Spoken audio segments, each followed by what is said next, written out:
The golden light of a perfect English summer afternoon dappled the manicured lawns of Blackwood Manor, setting the scene for a gathering of the country's most illustrious and most idle families. From the oriel window of the Blue Room, Miss Elara Vane observed the scene below with the detached air of a naturalist studying a peculiar species of butterfly. She was, by her own admission and society's quiet confirmation, a spinster. At 28, with a mind too sharp for drawing-room trivialities and a fortune too modest to attract the truly interesting, she had settled into the role of perpetual guest, observer of the human comedy. This particular comedy was a house party hosted by the formidable Dowager Countess of Ashworth, a tradition as entrenched as the ivy climbing the manor's sandstone walls. And the centerpiece of the weekend, the event that set hearts racing and competitive spirits aflame, was the annual treasure hunt. It is a frivolous pursuit for grown men and women, do you not think, Miss Vane? A voice drawled beside her. Elara turned, her gaze meeting that of Lord Julian Devereaux. He was everything she was not, effortlessly charming, notoriously roguish, and possessed of a lazy grace that suggested he found the entire world mildly amusing. His clothes were impeccably tailored, his cravat tied with an artful negligence that likely took his valet an hour to achieve, and his eyes held a glint of mischief that had reportedly broken hearts from London to Lisbon. "On the contrary, my lord," Elara replied, her tone even and cool. "I find it a fascinating microcosm of human nature. Greed, ambition, cunning, all laid bare in the pursuit of a silver trinket." Julian's lips quirked into a smile. "You make it sound like a blood sport. Is it not?" She returned her gaze to the lawn, where teams were beginning to form. "Observe, Lord Harrington is already attempting to bribe a footman. The Misses Bingham are fluttering around Sir Reginald, not for his charm, but because he won last year. It is a game of strategy, and like any game, it reveals the player." "And what does it reveal about you, Miss Vane?" he asked, leaning against the window frame, his presence uncomfortably close. "For I notice you are without a team. It reveals that I prefer to choose my allies with care, rather than be swept up by the first wave of enthusiasm." She met his eyes again, a challenge in her own. "And you, Lord Devereaux? I had heard you were a participant. Surely a gentleman of your reputation does not shy away from a challenge." "Oh, I never shy away," he said, his voice dropping to a conspiratorial murmur. "But I find the most interesting treasures are often found in the most unexpected places, and the most interesting alliances are formed out of sheer, unadulterated necessity." Before Elara could formulate a retort, the Dowager Countess clapped her hands, her voice cutting through the chatter. "Your attention, please. The rules for this year's hunt are thus. You will form pairs. The first clue is contained within this envelope. The treasure is not merely an object, but a key. The key to the wine cellar, which contains a case of my late husband's finest and quite irreplaceable Chateau Margaux. Solve the clue, which will lead you to the next, and so on. The first pair to present the key to me wins.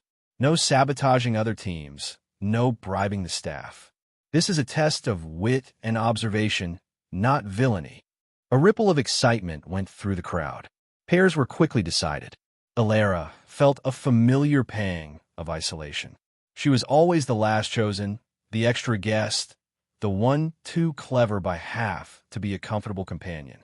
"Well, Miss Vane," Julian said, offering his arm with a flourish that was both mocking and genuine. "It appears we're the last two leaves on the branch. What do you say? An alliance of necessity? My boundless charm and your formidable intellect? Together, we could be unbearable." Elara hesitated. An alliance with the most notorious rake in the county? It was social suicide. Yet, the prospect of winning, of proving her mind was worth more than their collective frivolity, was a potent lure. She saw the glint in his eye, not just mischief, but a keen intelligence he often masked. "Very well, Lord Devereaux," she said, placing her gloved hand lightly on his arm, ignoring the jolt of warmth that shot through her. "Let us be unbearable." The first clue, printed on heavy cream cardstock, was cryptic. "I have no voice, but I tell stories to those who listen. I stand guard over past glories, yet my face is turned to the future. Find me where the sun first kisses the house. The other pairs scattered like startled birds, shouting theories about portraits in the gallery or the sundial in the garden. Julian frowned. Past glories, the armory, perhaps? Or the trophy room? Elara stood perfectly still, her mind working. No voice, but tells stories a book? But it stands guard, and its face is turned to the future. Her eyes scanned the eastern facade of the manor. Then she saw it. The clock, she said softly. The grandfather clock in the main hall. It has no voice we can hear in this context, but it tells the story of time. It stands guard over the history of this house, and its face is perpetually turned to the future, to the next minute, the next hour. Julian stared at her, his lazy amusement replaced by genuine surprise. By Jove, I think you've got it. They walked briskly to the grand hall, where a magnificent long-case clock stood, its pendulum swinging with a slow, solemn tick. Julian ran his hands over the polished mahogany, searching for a compartment. Elara examined the face. The sun first kisses the house, she murmured. The east-facing clock. Look, the Roman numeral for 4, the 4, it's slightly loose. Julian pressed it, and with a soft click, a small hidden drawer sprung open just above the dial. Inside lay another card. He retrieved it, his fingers brushing against hers. A strange, electric tension hung in the air between them, born of shared intellect and sudden, unexpected success. "Well done, partner," he said, his voice softer than before. The second clue was more obscure. "Weep not for me, for I am not lost. I am the tears of the earth, frozen in time and at great cost. Seek the one who sees all yet says nothing, and you shall find your next step at his silent feet." Tears of the earth, Julian mused as they stepped out into the late afternoon garden. Frozen in time, amber, fossils, at great cost, Elara added, her brow furrowed in concentration. That suggests something valuable. And the one who sees all yet says nothing. Their eyes met, and in unison they said the stone cherub. At the far end of the rose garden was a weathered stone statue of a cherub, its sightless eyes gazing perpetually over the landscape. At its mossy feet, they found a small, smooth piece of obsidian, black and glossy. "Tears of the earth, frozen in time," Elara said, holding the volcanic glass up to the light. Obsidian. It's formed from rapidly cooling lava, like frozen tears. Julian was watching her again, not with amusement, but with a dawning respect. "You are a marvel, Miss Vane.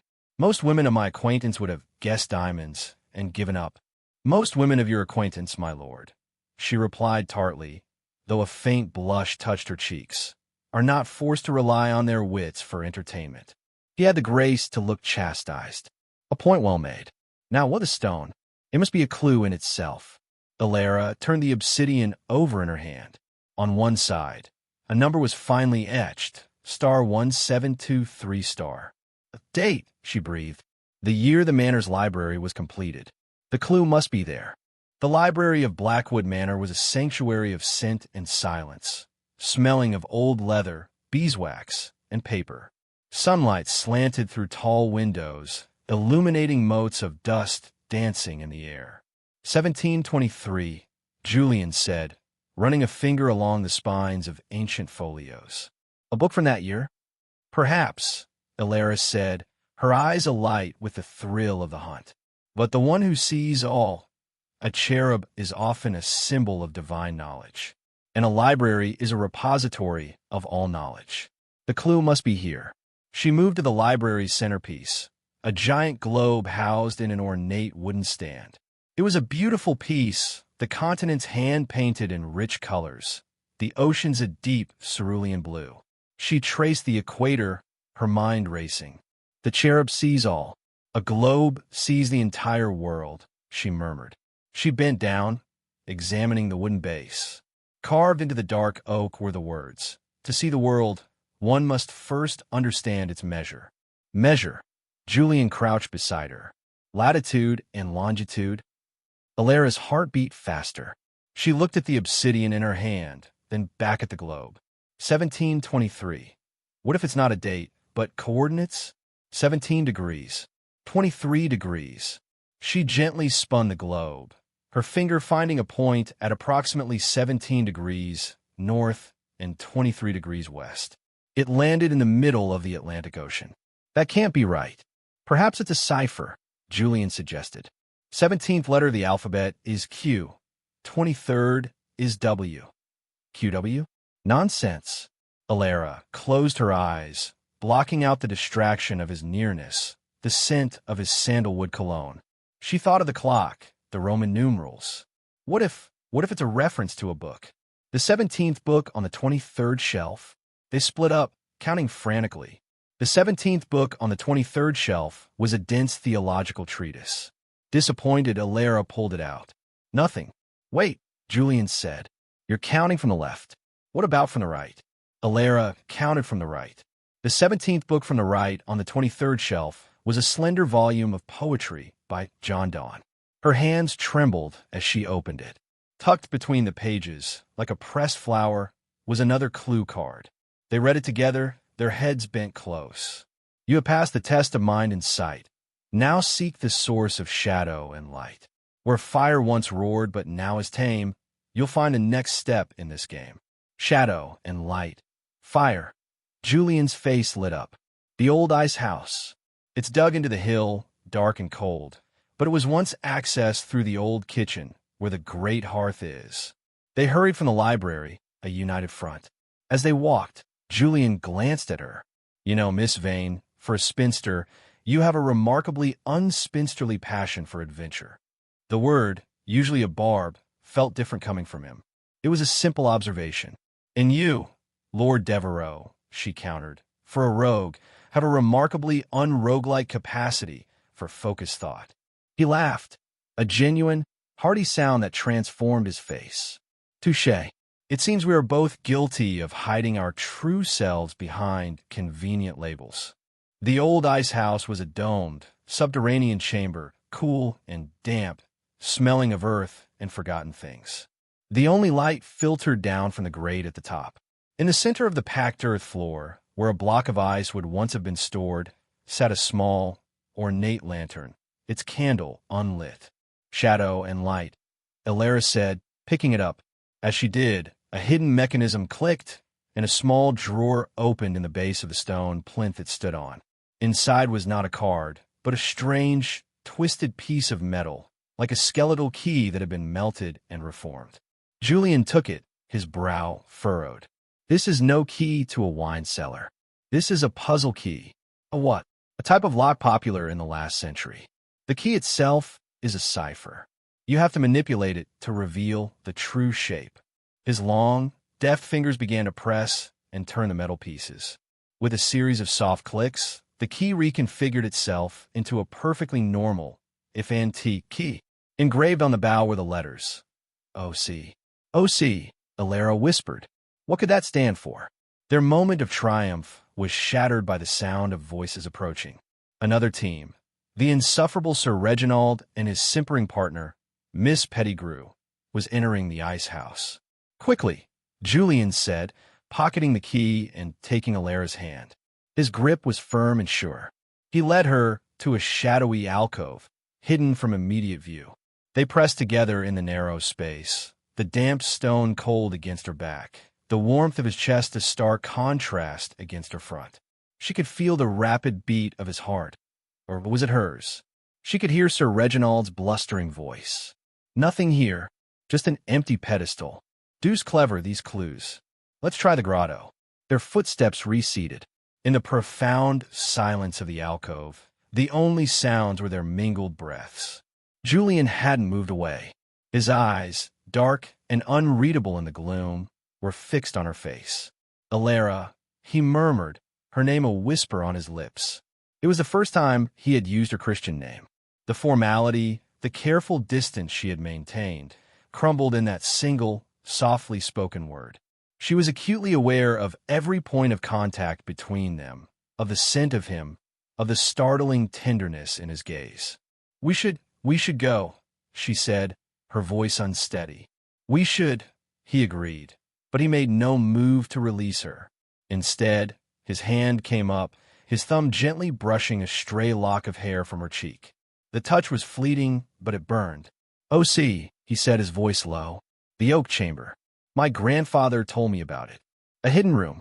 This must be the key." The oak chamber was not on any common floor plan of Blackwood Manor.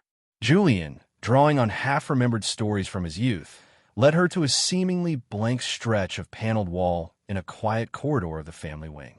It was a priest hole, they said, then a study, he explained, running his hands over the intricate carvings of acorns and oak leaves.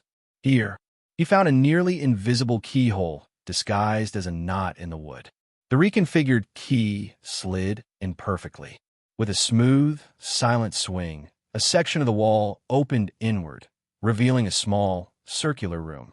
It was a time capsule. A single, stained-glass window cast colored patterns on the floor. Bookshelves were crammed with leather-bound volumes, and a large, heavy table dominated the center. On the table sat a final, large chest, and beside it, a single sheet of parchment. Elara approached, her earlier discomfiture replaced by a fresh wave of intellectual curiosity. The parchment did not hold a riddle. It held a confession. To the seeker who finds this, the true treasure was never the wine, though it is yours to claim. The true test was the journey. The clues were designed not just to challenge the mind, but to reveal the heart, to force partnership, to demand trust, to showcase patience and impatience, logic and intuition. I, the Dowager, have watched you all from afar. The key you hold unlocks more than this chest. It is a key to understanding. Now open it. With a sense of profound solemnity, Julian used the same key to unlock the chest. There was no gleaming gold inside.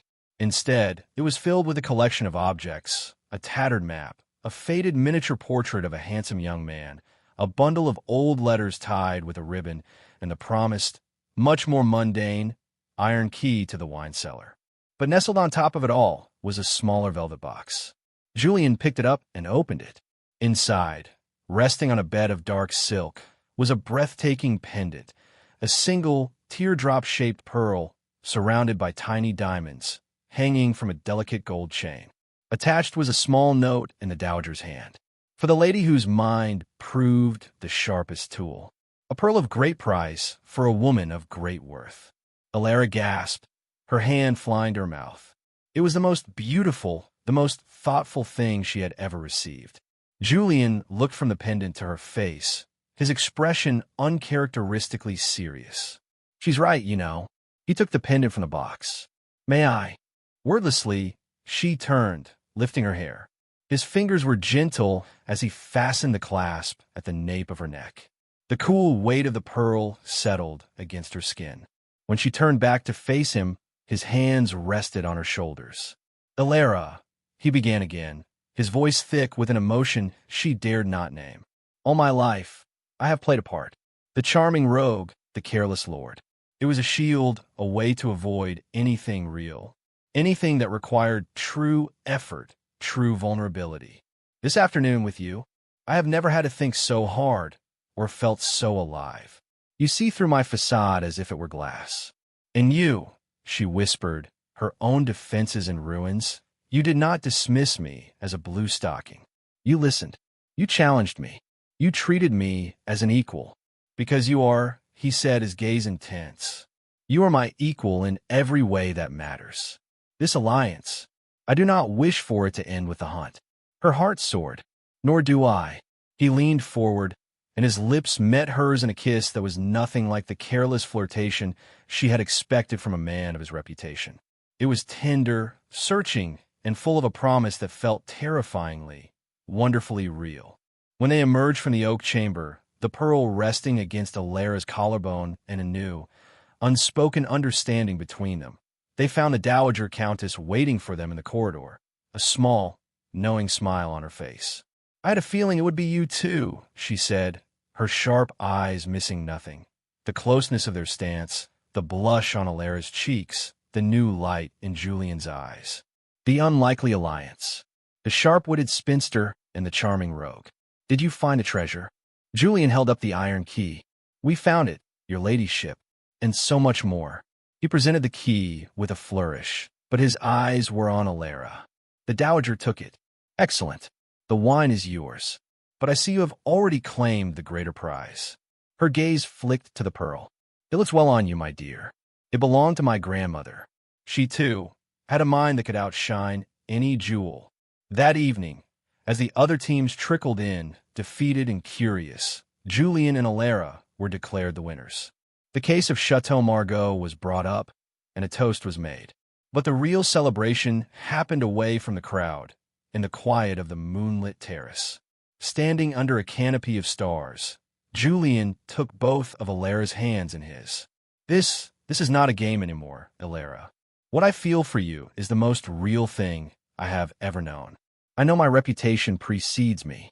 I know I have much to prove, but I am asking for the chance to prove it. To you.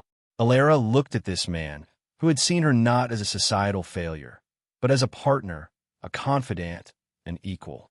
He had shown her a version of himself that the world never saw. Vulnerable, intelligent, and earnest. You do not have to prove anything to me, Julian, she said softly. The man I saw today, the man who deciphered clues and respected my mind and kissed me in the dark of the ice house, that is the man I choose to believe in. In the soft glow of the lanterns, surrounded by the scent of night-blooming jasmine, Lord Julian Devereaux, the most notorious rake in England, got down on one knee. Miss Elara Vane, he said, his voice clear and steady, filled with a love that had been unearthed, clue by clue, throughout an extraordinary afternoon. Will you do me the unparalleled honor of becoming my wife? Tears of joy, bright as the diamonds around her pearl, welled in Elara's eyes. The competitive spinster had one more than a treasure hunt. She had one heart. The roguish lord had found more than a key.